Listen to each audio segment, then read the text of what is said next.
Only nweta this video ikaba metu aka na share button okay to salu mozia.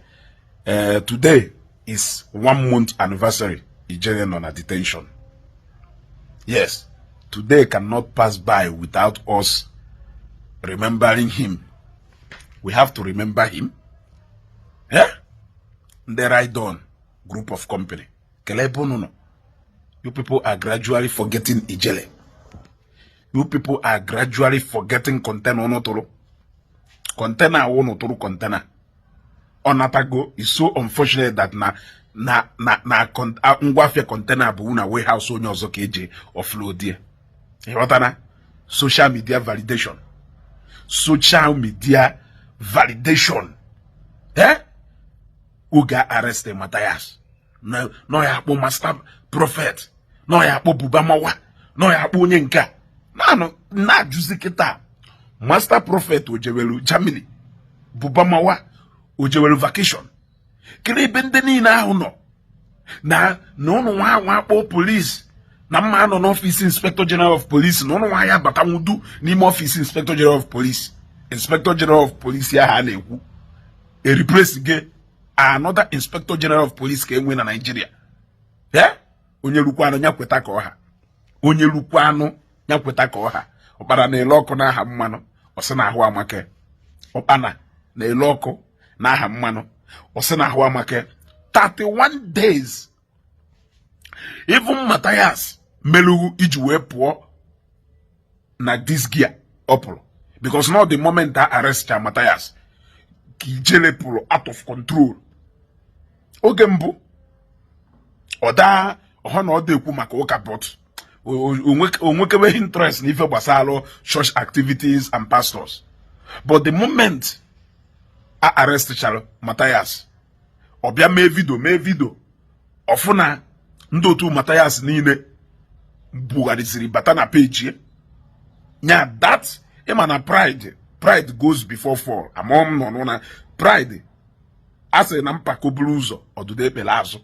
That pride of that hyping honey we may we kopuzie na gear to the point that at one time no chojende Zion jebele go say jebe makwifewu ije na home mmadụ ebe mmadụ nwe home advantage ka ije gwe na onwe ife o yeme ka ije gwe na onwe ife o yeme Naju, or na this Nigeria kaino, when they be in another republic, I want be in another republic. Ona laputage, ola puto otoria. Ona laputage, gari wafelu. I hope, na legafi no organize a GoFund account. Na we go ne, ko wolu, when a foot legabi, legal fees. I hope no na happen here, ko blue this whole body nisi, good enough that na nyangwane pay the price. What I go good enough that Nanyangwane pay the price with freedom, yeah. But I hope that the cost, no na happen with that cost, or when they be alone. Look at people like Guru. You quickly ran the other day. Kebia celebrate ba Ijele aputago. I'm a knee funu neche. Unu ni name no just stand by keta neche. Can use break ha no putago. Koya wo putakwa oge ahụ oyeji weje cool this year, figure out the way forward. Une bulu kwa hype in ono biakwa, uwe, wulukwa ake, weje kwa so yuko me noko.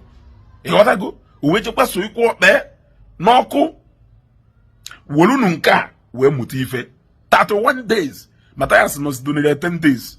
Yes, Matthias not doing day. So nka anama wangu, jeruba anama wanywanya. Go.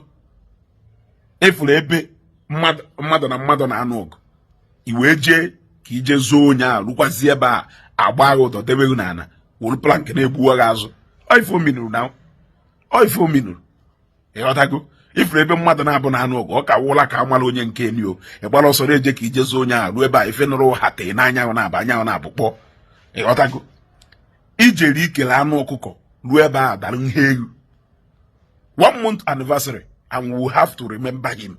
We have to remember him because kegwuregwu ka o meru n'ihu akwụkwọ kegwuregwu ka o meru n'ihu akwụkwọ.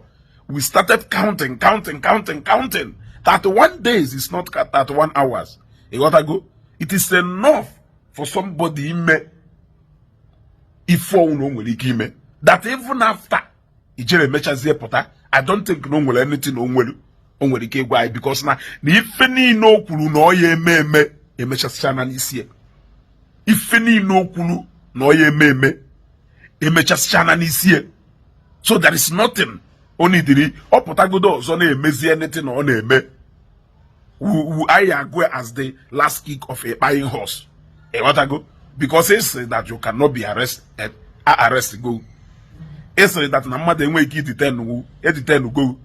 It's in every mother polu best no one higher batani office inspector general of police. Auto no go back here on you. Bubamawa duka Ohozi minister for defense go to call. So master prophet to call Hozi Abuja.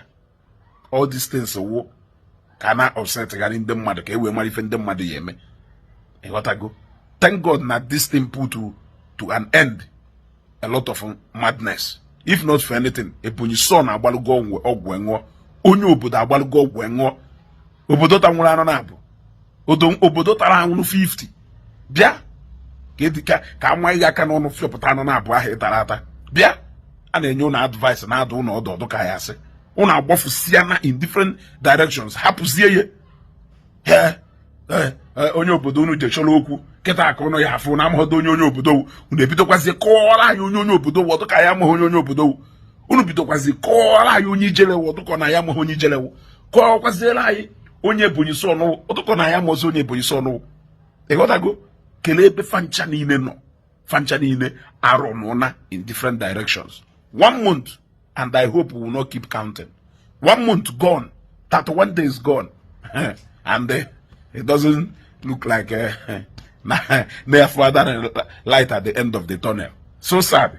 If I will something do avoidable, but it decided ka amagodaka ka iwe mara kike nwa kike ni ike nwa ka iwe mara kike. So kita kike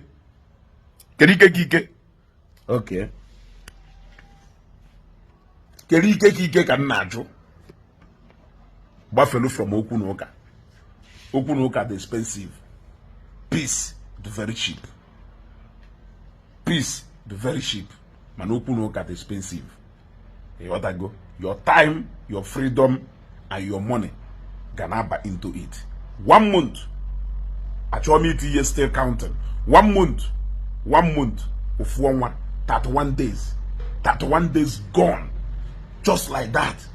From schedule, from your freedom denied for 31 days. I hope it will not still be counted. Dalugun.